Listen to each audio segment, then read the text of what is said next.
20 വർഷം ചുമട്ടുതൊഴിലാളിയായി ജീവിതം. ജോലിയിൽ നിന്നും വിരമിച്ചപ്പോൾ സഹപ്രവർത്തകർ ഉൾപ്പെടെ നൽകിയത് സ്നേഹനിർഭരവും വൈകാരികവുമായ യാത്രയയപ്പ്. വിയർപ്പ് തുന്നിയിട്ട കുപ്പായമെന്ന് തൊഴിലാളിയെ വിശേഷിപ്പിച്ച് MLA. വാദ്യമേളങ്ങളുടെ അകമ്പടിയോടെ വീട്ടിലേക്ക്. തൊടിയൂർ വെളുത്തമണലിലാണ് INTUCയുടെ നേതൃത്വത്തിൽ വ്യത്യസ്തമായ യാത്രയയപ്പ് ചുമട്ടുതൊഴിലാളിക്ക് നൽകിയത്.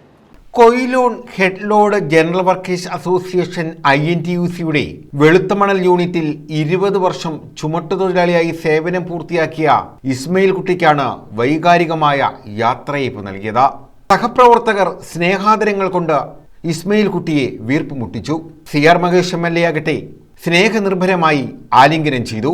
വിതുമ്പിയ കണ്ണുമായി MLAയോട് ചേർന്നു നിന്നു ഇസ്മയിൽ കുട്ടി. വിയർപ്പ് തുന്നിയിട്ട കുപ്പായമെന്ന തൊഴിലാളിയെ MLA വിശേഷിപ്പിച്ചു. വിയർപ്പ് തുന്നിയിട്ട കുപ്പായം എന്ന് ഈ കാലഘട്ടത്തിലെ കവി വേടന്റെ ഭാഷയിൽ പറഞ്ഞാൽ വെയിലുകൊള്ളുന്ന, മഴ കൊള്ളുന്ന, ഭാരം ചുമക്കുന്ന ഒരു ചുമട്ട് തൊഴിലാളി തന്റെ നന്നായിട്ട് ആരോഗ്യമുള്ള സമയത്ത് ചെറുപ്പത്തിൽ ഈ വെളുത്തമണൽ ചന്തയിൽ വരികയും വളരെ വർഷക്കാലമായി ഇവിടുത്തെ മുഴുവൻ ആളുകളോടും ഒപ്പം ചേർന്ന് നിന്നുകൊണ്ട് പ്രവർത്തിക്കുകയും കുടുംബം പോറ്റാൻ കിലോ കണക്കിന് ഭാരമുള്ള വലിയ തൂക്കം ഭാരം ചുമന്ന് ഇപ്പോൾ അദ്ദേഹം ചുമട്ടുതൊഴിലാളി ക്ഷേമനിധി ബോർഡിൽ, സർക്കാരിന്റെ ക്ഷേമനിധി ബോർഡിൽ ചേർന്ന് അതിനുശേഷം ഇന്ന് അദ്ദേഹം പെൻഷനാകുന്ന ഒരു സമയമാണ്.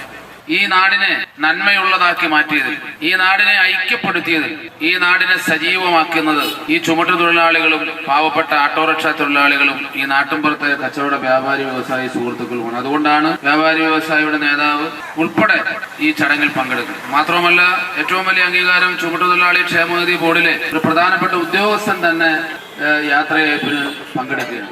20 വർഷത്തെ സേവനം പൂർത്തിയാക്കി മടങ്ങുമ്പോൾ പൊന്നാടിയും മൊമെന്റോയും നൽകി സഹപ്രവർത്തകരും വ്യാപാരികളും സ്നേഹനിർഭരമായ യാത്രയയപ്പാണ് ഇസ്മയിൽ കുട്ടിക്ക് നൽകിയത്.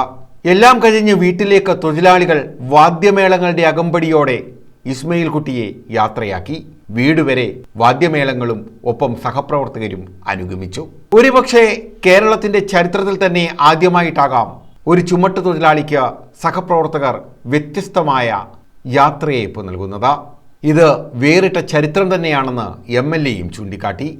കഴിഞ്ഞ ദിവസങ്ങൾക്ക് മുമ്പ് ഞാൻ ഇതിലെ പോകുമ്പോൾ ഈ ചായക്കടയിൽ ചായ കുടിച്ചുകൊണ്ടിരിക്കുമ്പോഴാണ് ഇസ്മയിൽ കുട്ടിക്ക വന്ന് എന്നോട് പറയുന്നത്, മഹേഷ്, ഞാൻ പെൻഷൻ ആവുകയാണ്. അപ്പം എനിക്കറിയില്ലായിരുന്നു. ഞാൻ വിചാരിച്ചത് ഈ പെൻഷൻ ആവുക എന്ന് പറഞ്ഞാൽ സർക്കാർ ഉദ്യോഗസ്ഥരാണ്, ഇപ്പൊ എല്ലാവരും പെൻഷൻ ആകുന്ന ഒരു കാലമാണ്. അപ്പൊ എനിക്ക് അത്ഭുതമായി. ഞാൻ പെൻഷൻ ആവുന്നു എന്ന് പറഞ്ഞത് ഇപ്പൊ എനിക്ക് അത്ഭുതം. എനിക്കറിയില്ലായിരുന്നില്ല ചുമട്ടുതൊഴിലാളി പെൻഷൻ ആവും. അവൻ പറഞ്ഞ ക്ഷേമനിധിയിൽ നിന്ന് പെൻഷൻ ആവും, എനിക്ക് ഇനി 3-ാം തീയതി മുതൽ ഇവിടെ ചുമടെടുക്കാൻ പറ്റില്ല, ഞാൻ ഈ ജോലിയിൽ നിന്ന് വിരമിക്കുക. വെളുത്തമണലിൽ നടത്തിയ യാത്രയയപ്പ് സമ്മേളനം CR മഹേഷ് MLAയാണ് ഉദ്ഘാടനം ചെയ്തത്. Quilon head load general workers association INTUC general secretary AA Azeez അധ്യക്ഷത വഹിച്ചു. ജില്ലാ ചുമട്ടുതൊഴിലാളി ക്ഷേമനിധി ഓഫീസർ ഷാജി, INTUC നേതാക്കളായ T Thankachan, advocate KA Javad, Nizam Bishi, Shamsuddin, Shani Choolur, RSP നേതാവ് സൈനുദ്ദീൻ കുഞ്ഞ്, യൂണിറ്റ് INTUC ഭാരവാഹികളായ നൌഷാദ്, പൂക്കുഞ്ഞ്, ഗോപാലകൃഷ്ണൻ, ഇസാഖ് തുടങ്ങിയവർ, വ്യാപാര പ്രതിനിധികൾ, തൊഴിലാളി പ്രതിനിധികൾ എല്ലാവരും ഒരുപോലെ നിന്നായിരുന്നു യാത്രയെ ഒരുക്കിയത്. News bureau, Karunagappally.